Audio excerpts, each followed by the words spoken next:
ایک بچہ آ گیا، یتیم بچہ. اس نے آخر اس کی حضور 3 گھر میں افراد ہیں، میں، میری بہن اور میری بیوہ ماں.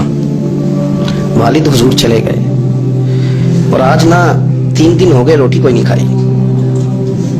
میں اس منظر کو بھی جانتا ہوں کہ جب یتیم گھر میں اکٹھے بیٹھے ہوتے ہیں اور پتہ ہوتا ہے ان کو کہ ہماری اماں کے پاس آج پیسے کوئی نہیں اور گھر میں روٹی بھی کوئی نہیں، تو پھر ان کو بھوک ہی نہیں لگتی. ہاں نہیں لگتی. اماں پوچھتی ہے پتر روٹی کھانی ہے؟ نہیں میں تو سویرے جو کھایا تھا وہ ہضم ہی نہیں ہوا. منجی شاہی کوئی نہیں. یہ پردے اس طرح کر کے بچائے جاتے ہیں.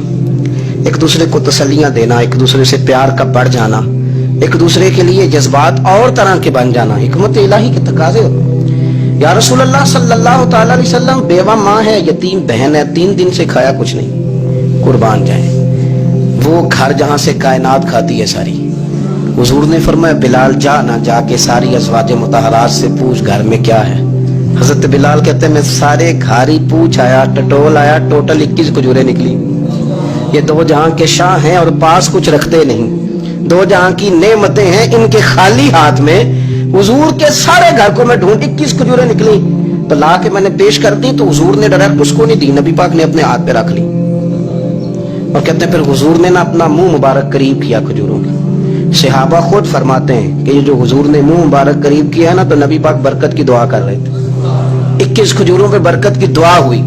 حضور نے اس بچے کو بلایا، تھپکی دی، فرمایا لے جا 7 تیری بہن کی.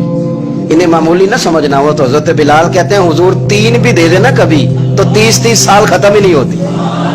30 سال گزر جاتے ہیں، نکالتے رہو کھاتے رہو، ختم ہی نہیں ہوتی.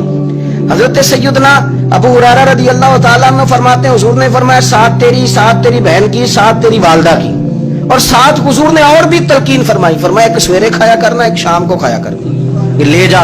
حضرت سیدنا بلال حبشی کہتے ہیں رضی اللہ تعالیٰ عنہ کہ بچہ لے کے جب باہر نکلا تو حضرت سیدنا معاذ ابن جبل دوڑ کے گئے اور جا کے بچے کے سر پہ شفقت سے ہاتھ پھیرا. کا فکر نہ کرنا، رب کریم تجھے بہترین سرپرست عطا کرے گا، پتر پریشان نہ ہونا، اللہ تیری مدد کرے گا. صرف حوصلہ دیا، سر پہ دست شفقت پھیرا. بچہ چلا گیا تو حضور نے فرمایا معاذ ادھر آؤ نا ذرا.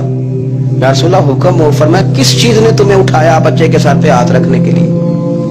کس نے تمہیں کہا؟ کس چیز نے تمہیں اٹھایا جو تم بچے تک پہنچ گئے؟ عرض کی یا رسول اللہ وہ جو میرے دل میں اللہ نے یتیم کے لیے رحمت رکھی ہے نا اس نے مجھے اٹھایا تھا.